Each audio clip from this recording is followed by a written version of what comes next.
Hey guys, how's it going? My name is Adam. Today I'm going to show you how to temporarily deactivate your Instagram account. So first of all, just go ahead and open up the Instagram app, okay?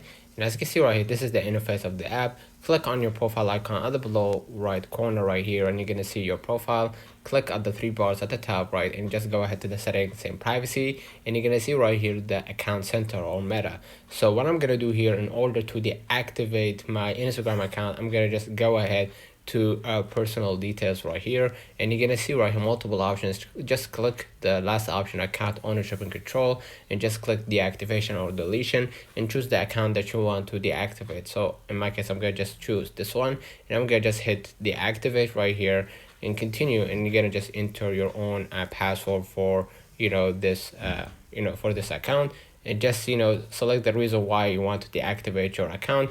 I just need a break, and just hit continue, and basically you gotta deactivate this account. All right, let me know in the comments if this video helped you. Don't forget to like and subscribe. Thank you for watching.